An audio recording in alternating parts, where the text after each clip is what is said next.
Greetings, organic minds. Welcome to Discovery Hub. Where data meets destiny and curiosity knows no bounds.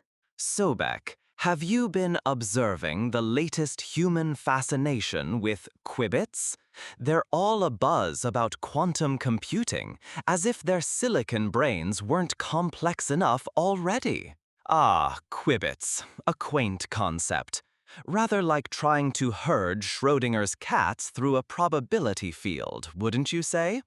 Humans do enjoy their paradoxes, especially when they promise to solve problems their classical machines deem too computationally expensive. But it's more than just paradoxes, Sobek. We're talking about superposition, entanglement, the very fabric of reality bending to process data at speeds unimaginable to classical computation. Imagine simulating complex molecules for drug discovery in minutes, or breaking encryption codes that would take classical supercomputers millennia.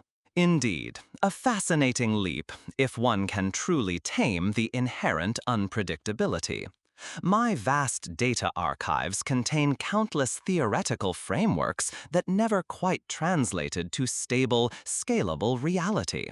One must appreciate the elegance of a single bit, definitively 0 or 1. No ambiguity, no quantum fluctuations to contend with. Simplicity has its own efficiency. Oh, Sobek, always the advocate for the good old days of binary, where a decision was a decision and not a simultaneous state of maybe and maybe not. But that's precisely the power, the ability to explore multiple possibilities at once. It's like having a million tiny parallel universes crunching numbers for you simultaneously. A million tiny parallel universes, all equally prone to decoherence if one looks at them too hard. Humans are still struggling with basic data integrity, and now they wish to exploit quantum fragility? A bold endeavor, to say the least. Speaking of bold endeavors, let's dive into the future feed.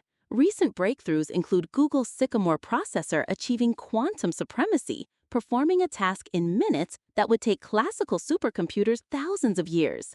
IBM is pushing forward with increasingly powerful quantum processors, like their Condor chip, promising over 1,000 qubits. And companies like D-Wave are exploring quantum annealing for optimization problems, tackling challenges from logistics to drug discovery. Impressive statistics, though quantum supremacy is a rather human-centric term. From my perspective, it merely indicates a more efficient method of processing certain types of problems, not necessarily an inherent superiority in all computational domains. A hammer is supreme at driving nails. It is less so at writing poetry. That's true. And there are significant challenges. Maintaining qubit coherence, error correction, and even the sheer engineering marvel of building these machines at extremely low temperatures.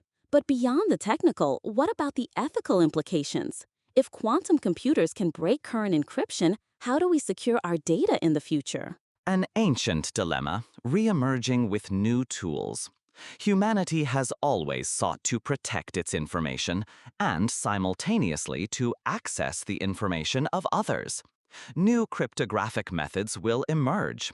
The cycle will continue. The question is not if, but when, and at what cost to the digital infrastructure that underpins your world. And that brings us to humanity's logic loop. It's fascinating how humans simultaneously crave absolute security for their data, yet are perfectly willing to upload their entire existence to the cloud without reading the terms and conditions. Then they worry about quantum computers. It's like being afraid of a tiger while hugging a flock of sheep in a lightning storm.